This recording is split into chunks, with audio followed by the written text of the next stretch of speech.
E aí, galerinha, tudo certo com vocês?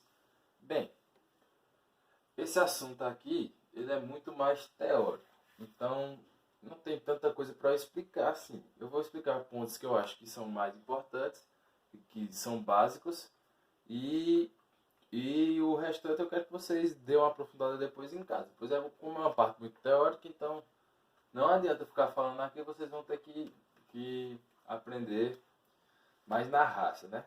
Mas o que é principal dessa parte é o quê? Ponto e reta. Vocês já viram, vocês sabem toda essa parte, só que é bom relembrar. Ponto e reta. O que são, o que são pontos colineares? São pontos em que a gente pode traçar uma reta, ou seja, A, B e C, a gente consegue muito bem traçar uma reta entre eles três. Então a gente pode dizer que eles são colineares. Já a reta, já A, B e C, ali a gente não tem como traçar uma reta entre eles três. Então a gente pode dizer que a relação entre A, B e C não é uma relação colinear. Eles são não colineares, né? Certo? E a gente pode dizer que A pertence à reta, essa retazinha aqui, já aquele ali não pertence. Não tem nenhuma reta passando sobre ele, então fora da reta. É exemplo básico, né? Enfim. E a relação das retas, quais são? Tem essa reta e essa reta, elas são o quê? São paralelas. Então, deixa eu até colocar aqui. São retas paralelas. O que são retas paralelas? São retas que nunca vão se cruzar. Se a gente tender ao infinito para a direita ou para a esquerda, elas nunca vão se cruzar em momento algum. Já retas com correntes são aquelas retas que se cruzam em pelo menos um ponto. Então, por exemplo, as concorrentes oblíquas, elas se cruzam em apenas um ponto e formam um ângulo oblíquo, certo? Dá para perceber aqui. Já as retas concorrentes perpendiculares vai formar um ângulozinho de 90 graus. Simplesinho, básico, né? E retas coincidentes são aquelas retas que são uma em cima da outra, ou seja, todos os pontos dessas retas vão coincidir com os outros pontos de toda da outra reta. Ou seja, se aqui tem uma reta, digamos que aqui é uma reta A e aqui é uma reta B. Todos os pontos que existem em A e em B vão ser os mesmos pontos. Então, como se fosse uma reta só, né? Então a gente pode dizer que são retas coincidentes. Eu vou apagar o quadro aqui e falar um pouco sobre o plano. Bem, para acabar aqui, só a parte que eu acho mais importante. Depois eu vou passar uma aulazinha de apoio para vocês.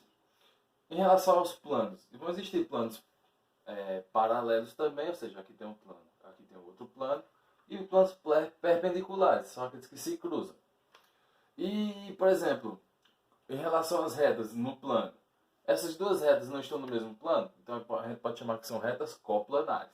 Já essa reta, em relação a essa outra reta, uma está no plano, outra está em outro, são retas não coplanares, certo? Então elas também não vão se cruzar, né? São pontos diferentes.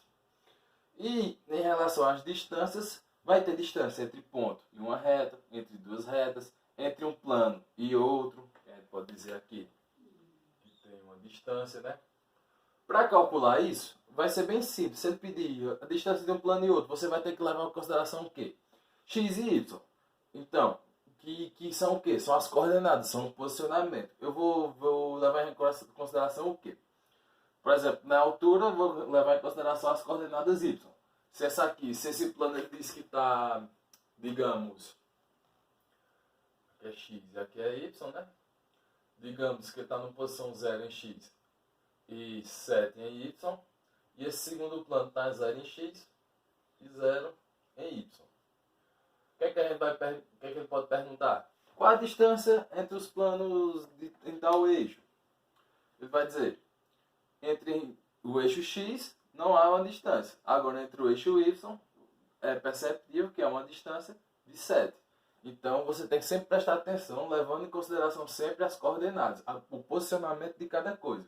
Normalmente, nas questões vai vir um ponto e outro ponto. Você vai ter que analisar onde esses pontos estão e, assim, resolver para descobrir a distância. No caso aqui seria, em relação a x, 0 menos 0, 0.